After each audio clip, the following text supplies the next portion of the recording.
welcome to this edition of Joy in Our Town. I'm Ann Farrell Tata, your host, and today I'm delighted to welcome my guests Adam Carl and Christine Mestre-Pasqua from the YMCA of Southampton Roads.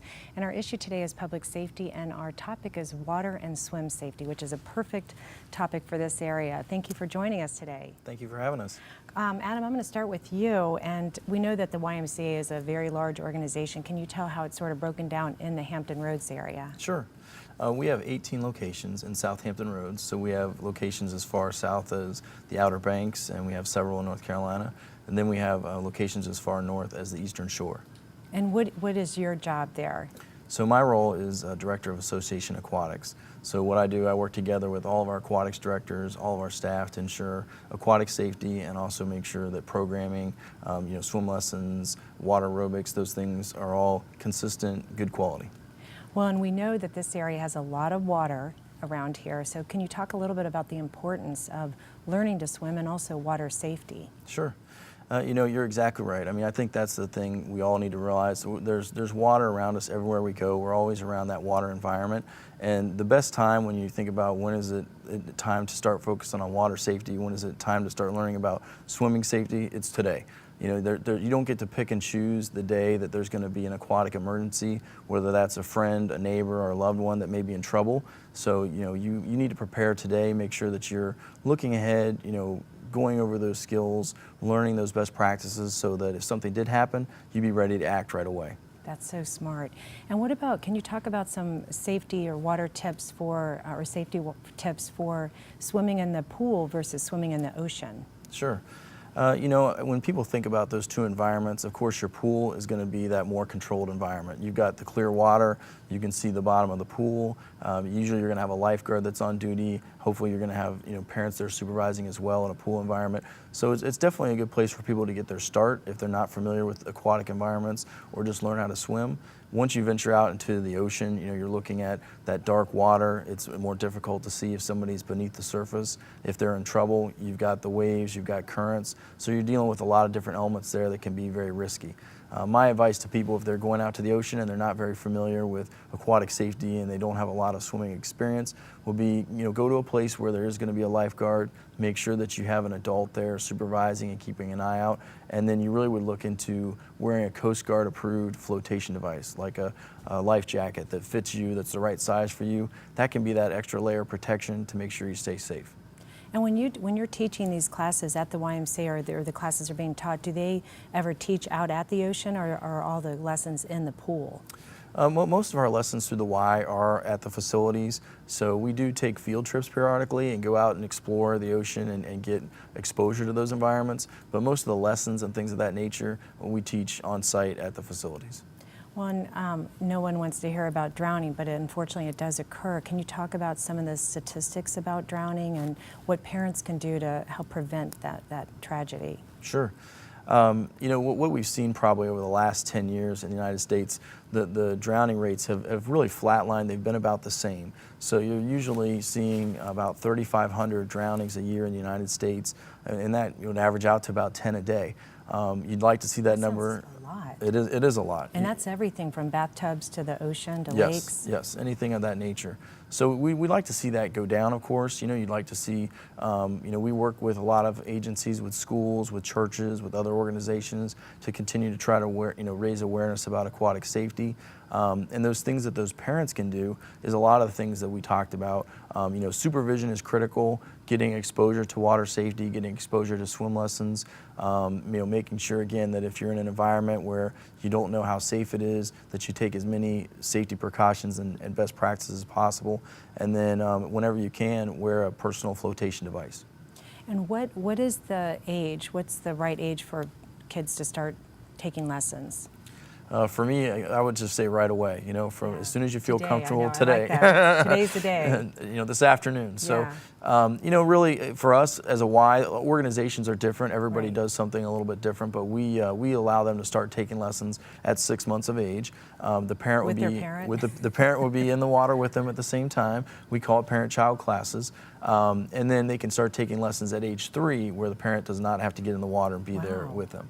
Now, what if a parent doesn't know how to swim? Can they still take a lesson with a 6-month-old? Or do they have to learn first? You really, if they don't know how to swim, yes, they could be in there with the child, because you're usually going to be in the shallower water where they can stand, and you're going to have an instructor there. You're going to have a lifeguard on duty. So if they're not a strong swimmer, but they still want their little one to get exposure to that aquatic environment, that would still be a great opportunity for them to try it out. And what would you say to somebody watching who has never learned to swim? I know you said get in there today, but how can you encourage them to not be afraid? I mean, I'm sure you would put them with age-appropriate people. You know, again, it comes back to you're probably going to be in the safest environment that you could be in when you're taking a swim lesson. You've got an instructor standing there right next to you in the water, making sure nothing's going to happen. You've got a lifeguard on duty watching over you as well. So, you know, it's going to, there's always going to be that natural fear to get in there and overcome that, and that's going to be challenging. But you've got that support from those people there. And we've had hundreds of people that are adults that never learned how to swim come through that process and have great success. And some of those are some of the greatest advocates the Y has. So, you know, again, I just get on the phone. If it's not the Y, it's another agency where you go in there, find out about it, and sign up right away. So if there's a parent that, you know, maybe they're afraid, so they're afraid for their children, would you have somebody at the Y that they could talk to sort of encourage them and reassure them that someone will be with them every step of the way? Because those fears are real.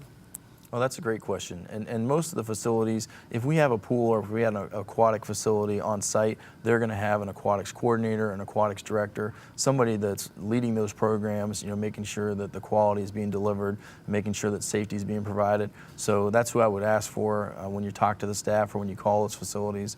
To, you know, talk to the aquatics director, talk to the coordinator, and they would be a great person to sit down with those families and just reassure them. All right, and what about levels of classes? Is there beginner, intermediate? I mean, can you progress, go to the beach? I would think ocean classes would be really important. Yeah. You know, I mean, I think that we can always pursue and look into that, and there's probably different varieties of that in the community where some people might provide, you know, those resources and opportunities to be out there at the ocean and learn how to handle those types of environments. We definitely have different levels because we've talked about the parent-child and then the individual lessons. They're very progressive. We have different levels you go through, and then we even offer swim team as well. Oh, wow. So the YMCA has their own swim team. So some of the facilities offer their own swim teams, or they offer porpoise clubs. Yeah. And then we also have partnerships with several different swim teams in the area, with TAC, with Tide. So we work with some agencies that focus just on swimming as well. And then you also offer the lifeguard training too as well, right? Mm-hmm. Yep. All right, what about statistics I know show that many minority children don't know how to swim. Why is that, and what would you say to encourage them to get lessons as well? You know, some of the statistics that I've seen is usually somewhere between 60 to 75% of minority children don't know how to swim, or, you know, haven't taken a swim lesson.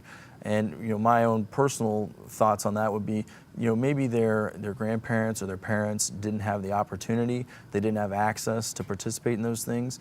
And so what happens is, you know, generationally, over and over again, you know, you're just not getting the exposure again and the opportunity to take advantage of those lessons.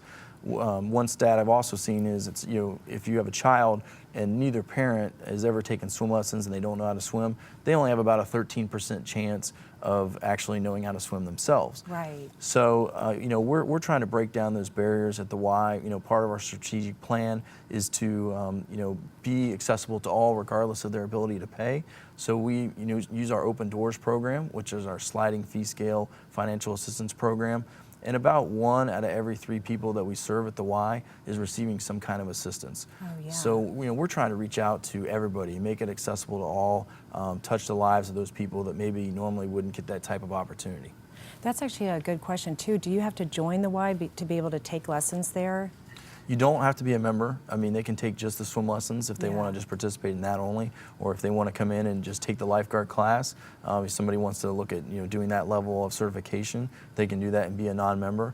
But of course, for people that join the Y, programs, camps, all the different things that we offer, if you're a member, then, you know, there's a little bit of a discount because you're already a member of the Y. Wait, so talk about camps. So you guys offer, are they year-round or only in the summer? Most of them are in the summertime, but we're the largest provider of childcare in the area. And the Y is this keeps getting better and better. The Y is the largest provider of childcare in the United States. Oh my gosh. Yeah, so we offer before and after school programs in several cities and several communities around the area, and then we offer summer camp at most of our facilities as well. Wow. So in the before and after school, do they, like in the school year, could you take swimming lessons then? You can. That would be, to me, a great time to learn when it's not, before the summer starts. And that's what happens. We partner with those schools. Yeah. A lot of those schools allow us to come on site, and we do Wow. what we call our splash program. Yeah. So we provide, a dry land water safety component. We go and talk to the kids about, what do you do if you fall in the water? Yeah. What do you do if a friend falls in the water? And go on site and talk to them about those things. Then we give them a certificate that they can redeem at the Y, so they can bring that into the Y in the summertime or in the spring, and they can take 8 30-minute swim lessons at the Y, and they don't have to be a member to redeem that certificate. So how do you people hear about this, and how do you advertise, or do you advertise?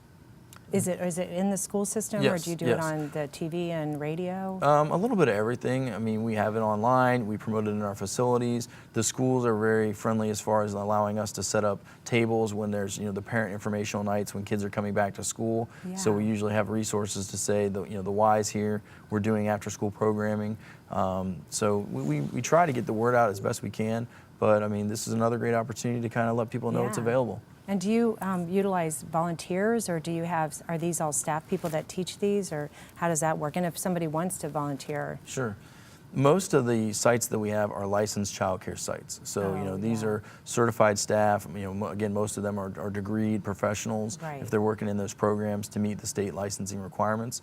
People can come and volunteer, so they can Yeah. fill out the volunteer paperwork, get the screening, and then come and maybe, read to the kids, do activities with them, play. So we'd be happy to take any volunteers that would have an interest. And are you constantly coming up with new initiatives to encourage people to swim? We are. And if you are, tell us about Sure, them. sure. Again, that's one of the ones that we just talked about. We did in Suffolk and Chesapeake this year. So there was about 1,400 kids that we provided those certificates for. We did in Virginia Beach, 6 of the, I think, 14 elementaries. We went out and did the on-site water safety, and then we gave them the swimming certificates as well. In North Carolina-wise, we serve 4 counties down there. So wow. all the kindergartners in those 4 counties were all bused to the Y during the school year, and they all got fantastic. free swim lessons. So Wow. we do a lot of different programs in a lot of different communities, and a lot of it depends upon what they're looking for, maybe what's already being provided. In some areas, the Park and Rec may be providing some resources as well already. So we're always open to ideas and suggestions. People that see this and they say, hey, I'd like to partner with the Y, or I'd like the Y, to come and work with our agency, would just give us a call. Well, and what about ages? I know you've talked a lot about the kindergarten kids, but what are sort of the breakdown of ages? Is it just all elementary, or how does that work? Most of the before and after school programs are school age. So like you said, elementary school. When we venture into summer camp, then you start seeing a little bit more of the middle school age kids. We have counselor and training programs. So you start to see the age go up a little bit more during the summer. We do have some middle schools that we provide after school programs for, but a majority of the kids we serve are through the elementary school age. And then as far as swimming lessons too, that's all broken down. Like, can you be a high school kid and Oh, yeah. come to swimming lessons? Do they break them down age-wise for that as well? They do, and skill. Yeah. Right. Most of the time, if you have a high schooler and they've never swam and they're a little bit uncomfortable, we're not going to pair them Yeah. up with a first grader. Or a 6-month-old. Yeah. But really, when you look at the lessons and the different levels, it's really skill-based. You try to put those kids that Yeah. are all growing and developing. So sometimes you'll have a kid that maybe they're 4 or 5 years apart, Right. but they're still in that lesson working together. Okay. Well, that's wonderful information, again, especially for this area. But we're going to take a quick break, and when we come back, we're going to change gears and talk about exercise with the YMCA. I'm Ann Farrell Tata. Stay with us, and we'll be right back on Joy in Our Town. Thank you. Hello, and welcome back to this edition of Joy in Our Town. I'm Ann Farrell Tata, your host, and I've been joined by the members of the YMCA staff, Adam Carl and Christine Master-Pasqua. And this segment, we're going to be talking about health. Our issue is health, and our topic is Healthy Living Through Exercise. So thanks for staying with us. And Christine, now you're up. It's your turn to talk about exercise, which is one of my favorite things because that encompasses so much. But can you talk a little bit, first of all, tell us about your job at the YMCA and what you do with exercise. Sure, I am a Y Change coordinator, which is a member benefit or a member program that we offer to all of our members. It's a 6-week healthy lifestyle program. So what we do, or what I do, is I meet with small groups of members over the course of 6 weeks. We're following a little bit of a structured program, but really within that, we're offering support to each other, maybe some ideas how to balance calories, find time to exercise, and just that general healthy living ideas, or the thing that everybody's looking to do is to fit that into their lifestyle. So it's not just exercise, it's diet and just even stop smoking, and you sort of talk about everything related to good health. Absolutely, all of the above. And the nice thing about the small groups that we meet with is the participants are generally there to offer support and sound advice to each other as well. So we're creating healthy relationships, in the small groups. So are you doing this at all 18 locations? Pretty much, yes. I would say for the most part that program can be found in all of our locations, yes. And is there a sort of a typical age or even gender breakdown in these groups? It is for 18 and above, so adults really, but we also do offer signature programs within that format. So we offer that program for children. It's called Y Change Kids, active older adults. So we do try to reach the community and serve everybody's needs. Do they, I know we haven't really talked about this, but the eating disorders, does that come up, or do they have anything they offer to address that? There is a little bit of that information that touches with some of our teen groups, and really it just keeps it quite general as what we need to do to be at optimum health, how we need to look after our bodies. And if we are hoping to exercise, we need to fuel our bodies well to be able to manage that exercise. Well, yeah, actually, that is a good question. Talk about sort of what are the top benefits of exercise, besides just making your body look better. I mean, there are a lot of, I'm sure, benefits. Absolutely, yeah. So physical activity has a very large positive impact on overall health. Really the primary reason that people start exercising is to lose weight, right? So we've got that number one reason. We want to lose or control our body weight. But if we look a little bit further, we can combat health issues and disease. We can also improve our mental health. It promotes, regular exercise promotes better sleep. And the number one reason that I enjoy exercising is it's fun. Yeah, well, I'm sure they have a lot of different fun ways to exercise at the Y. I would think there would be a lot of different alternatives, not only just the weights, but some of the swimming programs that they talked about. Do you have other kind of programs that are, encourage exercise but are more fun? Yes, absolutely. We have lots of group fitness options, and there are many classes within that group fitness arena, so to speak, that would be dance-oriented, Zumba, which is a little more Latin-inspired. The nice thing about these group exercise options is they offer relationship building. So, participants really become accountability partners for each other, and they're missed when they are not there. Maybe somebody will call them to check in and see where they were. Also, within these group fitness classes, you can pretty much hit all of the components of physical fitness. So within that hour format, you can expect to work cardiovascularly, you can work the strength in your body, so you can tone and maybe use equipment, but also balance and flexibility is usually built into that hour routine. Talk about the weightlifting, because I've read recently that, especially women, because of osteoporosis and everything, the actual weightlifting is really important especially for older women? Yes, absolutely. Generally, people prefer cardiovascular fitness, I think. That's the fun part. It is the fun part, yes, it is the fun part. So, and basically what cardiovascular fitness does for our body is uses our heart, lungs, and circulatory system. It utilizes these for longer periods of time, such as, running, walking, jogging, that kind of thing. But with strength training, resistance training, or weightlifting, that increases our lean muscle mass, and that increases our metabolism. So even while our body is at work, working out, or while at rest, we can still be burning and using calories. So it's important for somebody when they're looking at their fitness plan or trying to begin a fitness plan to incorporate both of these. All right, talk about, I'm actually, again, this is something I'm so interested in, but the resistance, that's kind of a thing that they're really pushing. Are you, like a push-up it would be considered resistance? Yes, absolutely, So, because it's using your body weight. So resistance is more, when they talk resistance, they're talking about using your own body weight, like a pull-up or a push-up? Yes, so using your own body weight within body weight exercises, so squats, push-ups, like you mentioned, but also using equipment. In group fitness classes, there is often equipment that's built into the classes. Or we have many personal training options where you could work one-on-one with a personal trainer, and then they would be providing the workout routine for you and all of the equipment that we have. I did also read one time that people that work out with a trainer, it's something like, I can't remember the statistic, but it was significantly more spent time in the gym than without one, and I guess because of that accountability. Absolutely. It's hard to look at the trainer telling you what to do. So you have, you can sign up for personal training as well.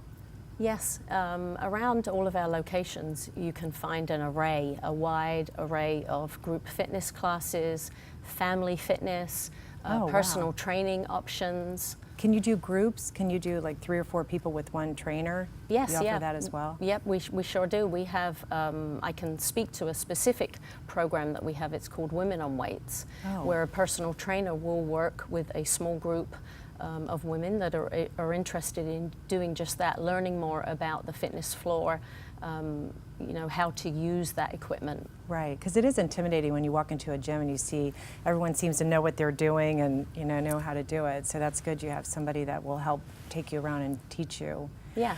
Let's talk about, for somebody who, and this is so many of us these days, I'm busy, I've got children, I'm trying to take them everywhere. How do you incorporate, or what would you say to encourage them to incorporate exercise into their daily lives that's already so filled with activity? Very, very busy, right? Everybody's busy. We're constantly multitasking. Right, and you can't do it on your phone. You can't do it on your phone. You actually have to do it. Yes, you got to do it. So what I would suggest is and what I do suggest to people is to start slow and basically create achievable, realistic goals. And with that, they can start to become successful and then build on those successes and just keep moving forward from there. All right, what about somebody who they want to work out, they're kind of motivated, but they don't want to go to a gym? What would you say to that person? So what I would say to that person is look for possibly the group fitness options, which again offer that little community. Right. You can maybe stay away from the traditional fitness environment and go towards the group fitness options, the aquatic classes, join a walking club. So if somebody like just moved here and they're kind of shy, but they want to go, they could just call and they could be put with people. Is that how it works, or do you have to come in with your posse? You don't have to come in with your posse, no. All of our locations are happy and willing to have anybody come in, and many of us give tours to people, so all somebody needs to do is find a local YMCA by them and come on in, and we'll be happy to show them around and show them all of the options that we have available to them. Okay, so let's talk, I love this part because actually on this show a while back we had somebody that talked about aging and the elderly, and they said the #1 reason, and I had never heard this, but since I've heard it more, I keep hearing it, one of the major ways to prevent Alzheimer's is through physical.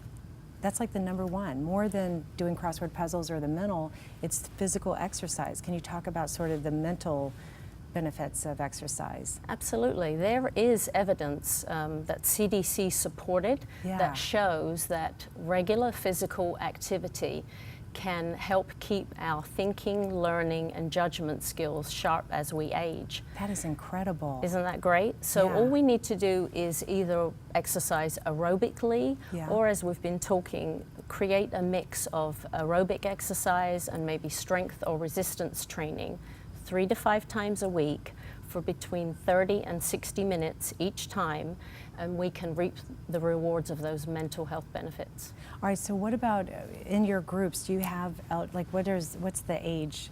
How high do you have? Yes, What's the so oldest members, I guess. I'm yeah. trying to say. So with regards to the Y Change program Yeah. specifically, as I said, we do have a specific group that is just designated for active older adults. So we Yeah. do meet with active older adults, and really we're targeting their health concerns. So Yeah. things like that we talk about, you know, keeping their judgment, thinking, and learning skills sharp. We also have many active older adult group fitness options, Wow. classes. So, and is diet as important to the elderly as it is? I mean, because, you know, when you're younger, you're trying to watch your weight and build muscle or whatever. Is it as important in the elderly? Absolutely, yes. It's always, it generally is important to everybody. Well, yeah. And you know, it's good for us all to eat a well-rounded and balanced diet. Right. But more so if we are hoping or trying to become physically active, because our body really does need That the fuel. calories, the Yeah. fuel for exercise. Well, thank you so much. This has been really great, and I love learning all the things because you always see the why, and it's nice to know about specific programs. So, Adam and Christine, I thank you so much for joining us today, and we really appreciate all the great information that you've given us. We look forward to seeing you next time on Joy in Our Town.